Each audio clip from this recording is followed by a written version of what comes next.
Hey, what's going on, my friends? My name's Anthony, and in this video, we're going over the best YouTube cameras for around $5,000, and that is Canadian dollars. These are the top dogs. These cameras are for the pro users who are looking to invest in the best quality, and you can certainly get it at this price point. Of course, there are cinema cameras people could use for YouTube content, but the two cameras that I've selected here are small enough to vlog with, small enough to travel the world with, and not need that extra bag specifically for just camera gear. What are the top cameras I can fit in one camera bag and still have maybe some room for clothes if needed? But I wanted to start with some honorable mentions. The Canon R5 is a very popular choice because of the flip screen and Canon's dual pixel autofocus.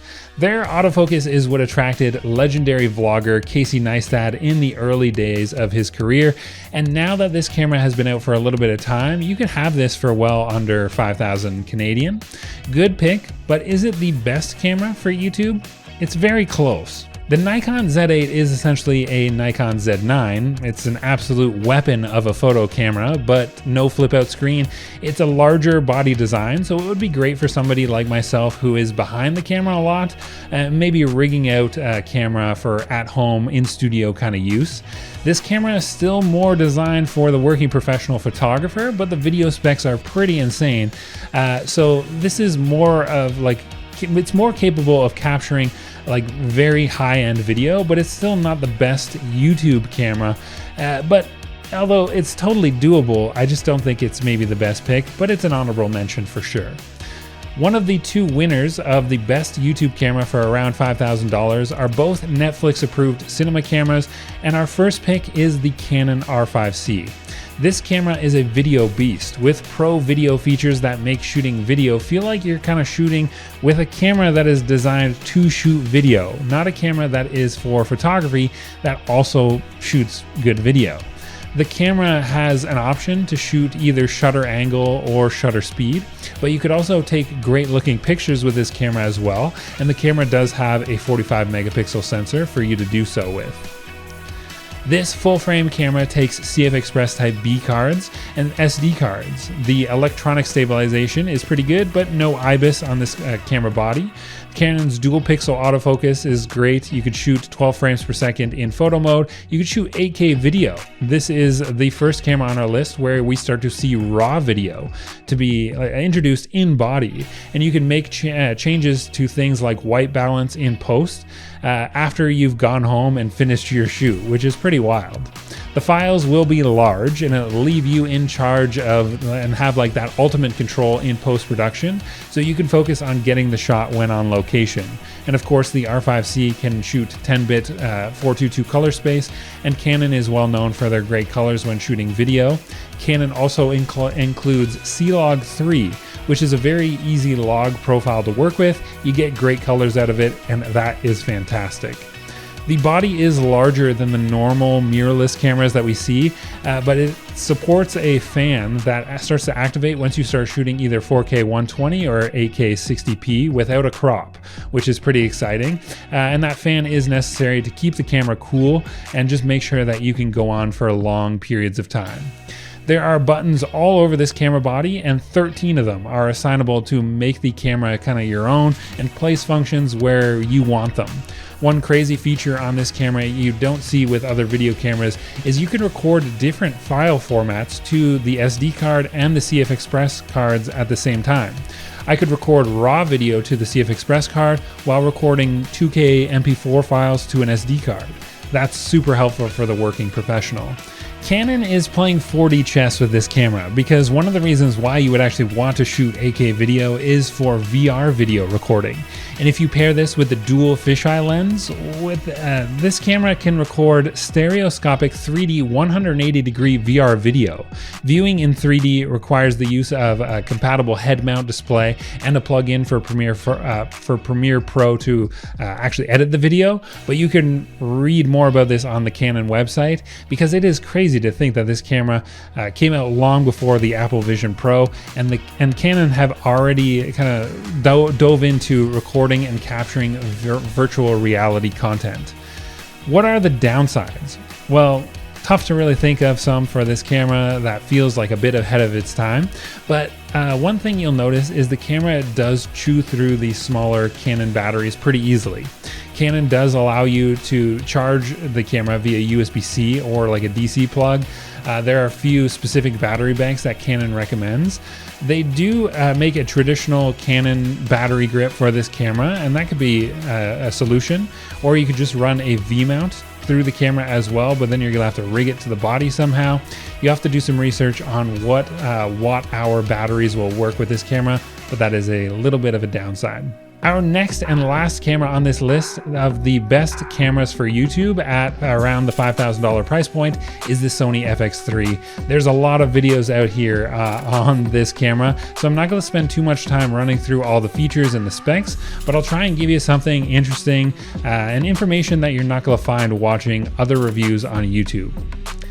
This camera is going to shoot 10 megapixel video and 12 megapixel photo, which is more than enough for a 4K video.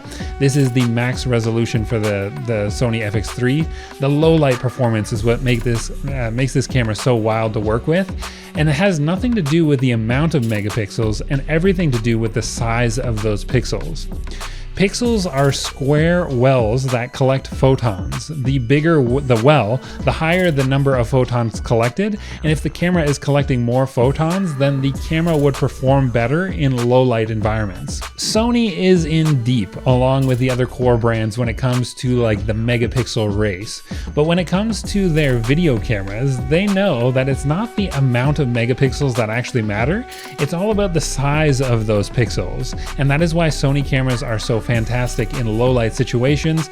They have cameras that shoot like 61 megapixels like the A7R4, but the Sony FX3 only needs about 8 megapixels to get that 4K resolution. But if they made those few megapixels larger, then the camera would collect more photons and be just a low light monster, and that's what it is.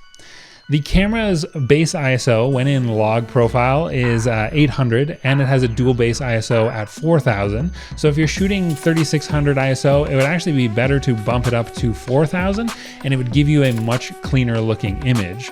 This is an excellent feature for those running and gutting or like shooting a documentary.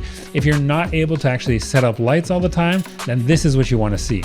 This camera works well in studio, and I like using this camera for talking head videos as well because the camera can be paired with the additional XLR top handle, so you can kind of plug in great microphones like this Shure SM58 and just get great sounding audio as well.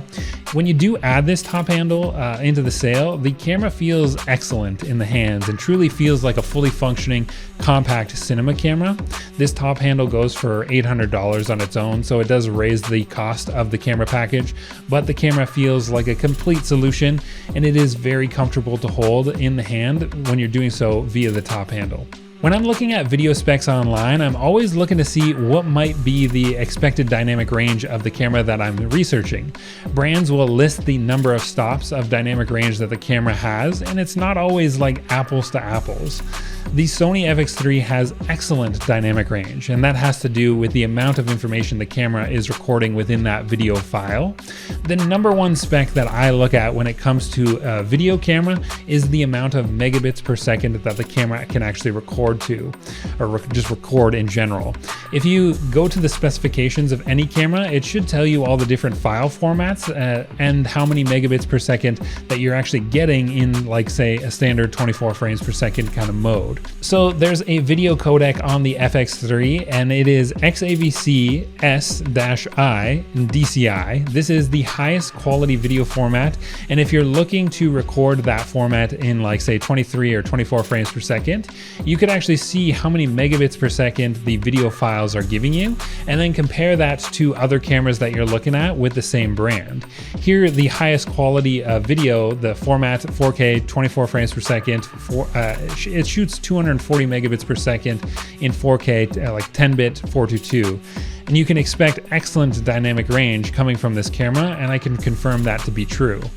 Of course, the megabits per second goes much higher when recording, say, like slow motion, but I always look to see what can it capture when I'm just like, you know, roaming in and around other areas, or like even recording talking head videos. This gives you like a rough idea of what the dynamic range will be, because the more megabits per second the camera can record, the more information the camera is actually capturing. So this isn't the like be all to end all video specs. It's more like one key video spec that I look at, and I generally will compare this spec to other cameras from the same brand, just to get a gauge on how good the dynamic range is. I know just off the top of my head here, the Sony A7 III, it shot 100 megabits per second. That is the highest quality of video that you would get, but you would expect a big jump in dynamic range and just overall video quality, because the FX3 is more than double the amount of megabits per second.